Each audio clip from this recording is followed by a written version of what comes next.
right, that's Ted. It's me, I'm the bass player, Amon Amarth. I'm Johan, I'm responsible for this Mead brew.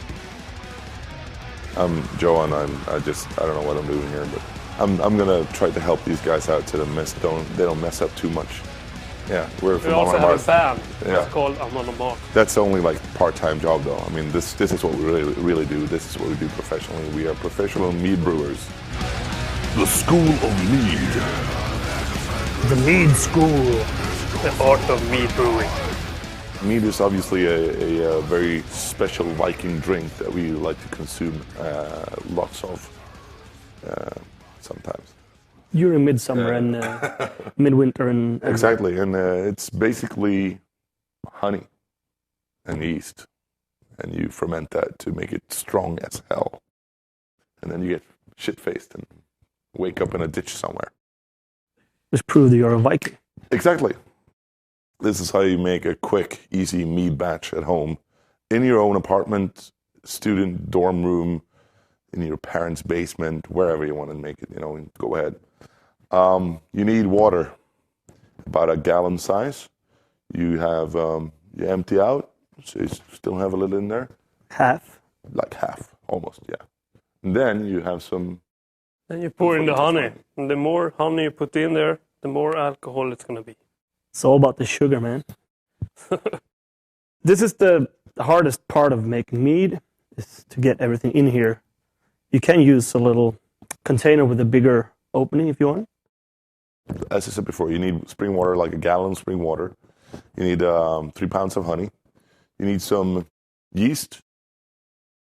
Yeah, exactly. Not all 3 of them. It's just, you know what? We can. There we go.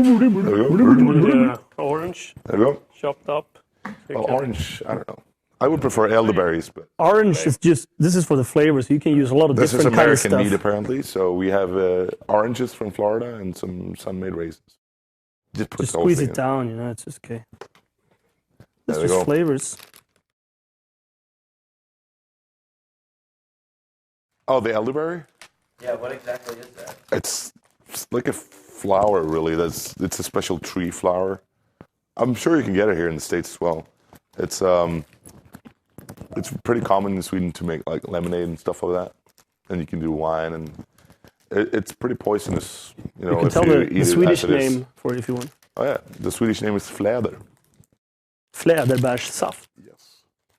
All right, so Johan just put the yeast in, and now we're just waiting for Mr. Raisin Man. Here is like, Ted loves raisin, by the way. this is That's why he's in 15, charge of them. 16, Yeah, and like 48 on the floor. 24, 25. All right, dude. 25 raisin. All right, you fill it up with water, almost to the top. If you shake it, it will, the yeast will work a little dissolve, bit better, yeah. So now if you're strong enough, if you're a Viking, you shake it for 5 minutes. Apparently Johan is not a Viking today, so he just shook it for a shorter time. Yeah.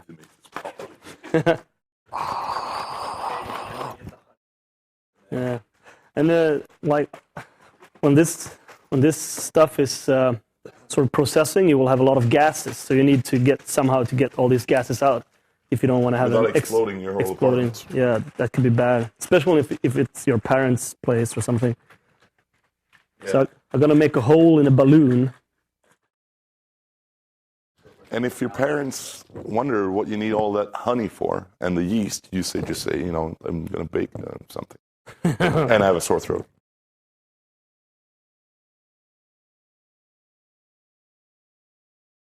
Use the blue one. No. You need All right, So you do it, and then you poke a hole in. you need to tape it really.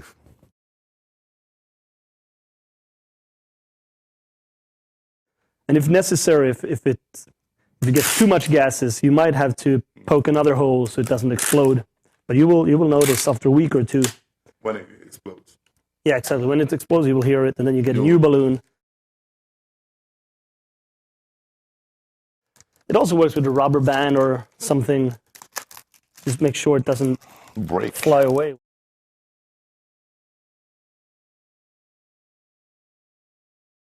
This is You can just see already the balloon starts to fill up with gas. Where can you see that? You see it working? So then you let it sit for 6 months. Yeah, like 6 months or something. So I mean, if you're planning a party for the weekend, go buy Mead. go buy Mead, because this is not going to help you. If you plan a party for like 6 months ahead, sure. But make sure to do a proper Sealing. sealing. We sort of didn't succeed today. There we go. Voila.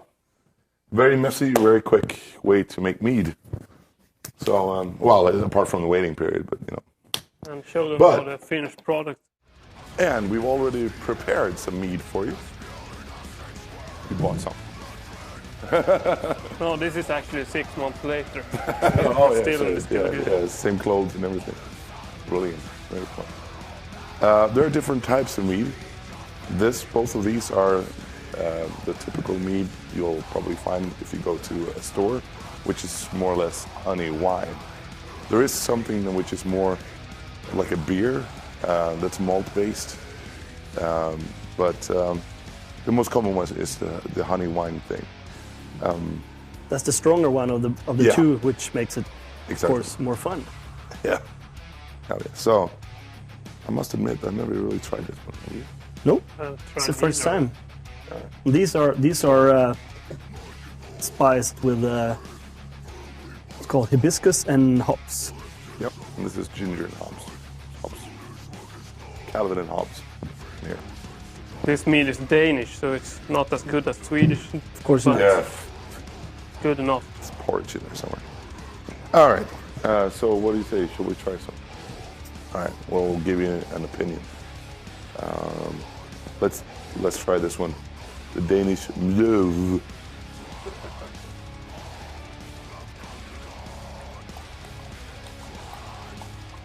I go first, right? The biggest, Chris. even though you're older.